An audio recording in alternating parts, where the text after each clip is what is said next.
وہ فلاں ذریعے سے تعلق رکھتا ہے، نہیں، ہم ایک ہیں، ہمارا کلمہ ایک ہے، ہمارا خدا ایک ہے، ہمارا مصطفیٰ ایک ہے اور ہمارا قرآن ایک ہے۔ میں انہی باتوں پہ اپنی بات کا اختتام کرتا ہوں۔ وسلام۔ نعرہ تکبیر، نعرہ تکبیر۔ مہمانیہ مسجد سے مولانا رحیم زیب صاحب کو دعوت دیتا ہوں کہ وہ اپنا خیالات کا اظہار کریں۔ مولانا رحیم زیب صاحب۔ نحمدہ ونصلی ونسلم علی رسول الکریم۔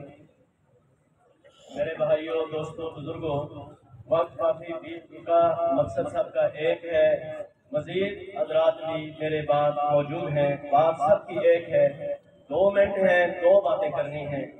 پہلی بات، اس وقت عالم کفر گزشتہ، آج یا آئندہ ملت واحدہ بن کر اسلام کے خلاف نبرد آزما ہے اور ہمارے ایمان کو وقتاً فوقتاً وہ آزمانا بھی چاہتا ہے اور اس کا امتحان بھی لینا چاہتا ہے، اور اس میں کبھی وہ اسلام کی توہین، کبھی پیغمبر اسلام کی توہین، کبھی قرآن کی توہین، کبھی ہمارے مراکز کی توہین، کبھی علماء کی توہین، کبھی کس کا عنوان مختلف ہوتا ہے، مقصد ایک ہوتا ہے، اور ساتھ ساتھ ان کا یہ مکروہ چہرہ جو وہ یہ کہتے ہیں اہل یورپ کہ ہم وسیع النظر ہیں اور مسلمان تنگ نظر ہے۔ حقیقت میں دیکھا جائے وہ تنگ نظر ہے، اسلام اپنی جگہ وسیع النظر بھی ہے اور اپنی جگہ قابل قبول مذہب بھی ہے، جس میں سارے ادیان کا تحفظ بھی اور سارے لوگوں کے لیے اس کے اندر حقوق کا تحفظ بھی موجود ہے۔ دیکھیے، آج ہم اس وقت جو دنیا میں آباد ہیں، بحیثیت مسلمان آپ اور ہم ہیں، یہودی ہیں، عیسائی ہیں، دوسرے مذاہب والے لوگ ہیں، لیکن آج تک کسی مسلمان کی طرف سے انجیل کی توہین نہیں ہوئی، اور انجیل کی توہین سمجھنا کرنا ہم قرآن کی طرح، جس طرح قرآن کی کوئی توہین کرے یہ ظلم ہے، اسی طرح انجیل کی توہین کرنا بھی اسلام کے نقطۂ نگاہ ہے، وہ بھی جرم ہے۔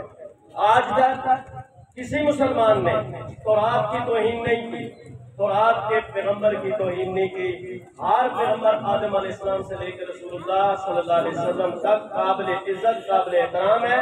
مسلمان جس طرح اپنے مذہب کی، اپنے قرآن کی، اپنے نبی کی عزت رکھتا ہے، ہر نبی کی عزت اور احترام رکھنا یہ مسلمان کا مذہبی فریضہ ہے اور مسلمان یہ کر رہا ہے۔ یعنی ہم کسی بھی عیسائی کی توہین نہیں کرتے، عیسائی مذہب کی توہین نہیں کرتے، عیسائی کتاب کی توہین نہیں کرتے، عیسائیت کے کسی بھی یعنی حضرت عیسیٰ علیہ السلام کی ہم توہین نہیں کرتے، ہم تورات کی توہین نہیں کرتے، زبور کی توہین نہیں کرتے، صحف ابراہیم و موسیٰ کی توہین نہیں کرتے، اور اس کی توہین کو قرآن کی طرح جو ہم سمجھتے ہیں۔ تو کیا وجہ ہے کہ آج کا یہودی، آج کا عیسائی، آج کا تورات کا ماننے والا، آج کا انجیل کا ماننے والا، وہ قرآن کی بھی توہین کرتا ہے اور نبی اسلام کی بھی توہین کرتا ہے۔ لہذا اس اعتبار سے تنگ نظر وہ ہوئے، وسیع النظر ہم ہیں، ہم تنگ نظر نہیں ہیں، تنگ نظر نہیں۔ دوسری بات اس کا تدار ہے بحیثیت، جیسے آج بہت سارے علماء کرام نے بھی اور باقیوں نے بھی بات کر کے کہا، قرآن سے محبت ہر مسلمان کو ہے، ہر امتی کو ہے، ہر امتی اپنے درجے میں قرآن سے محبت کرتا ہے۔ انفرادی طور پر ہر آدمی قرآن پڑھتا بھی ہے، بچوں کو پڑھاتا بھی ہے، بڑے بڑے جامعات اور مدارس بھی دنیا میں موجود ہیں، علماء مفتیان کرام بھی نکل رہے ہیں۔ یہ انفرادی حیثیت سے مسلمان کی قرآن کے ساتھ محبت ہے اور اس کا ثبوت مسلمان دے رہا ہے۔ علماء اپنی ذمہ داری پوری کر رہے ہیں، کچھ ذمہ داریاں حکومت کی ہوتی ہیں، اور آج کی جس کے لیے آپ ہم جمع ہیں، یہ ذمہ داری حکومت کی بنتی ہے کہ حکومتی سطح پر ان کے سفیر کو دربدر کیا جائے اور اپنے سفیر کو واپس بلایا جائے۔ یہ حکومت کا ساتھ بنتا ہے، یہ حکومت کا حق بنتا ہے۔ انفرادی طور پر ہر آدمی اپنا کام کرتا ہے، اجتماعی طور پر بھی یہ کام کرنا چاہیے۔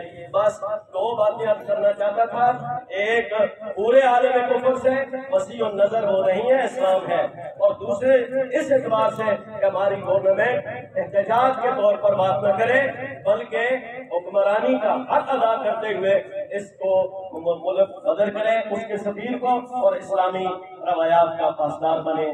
اللہ تبارک و تعالیٰ ہم سب کا حامی و ناصر۔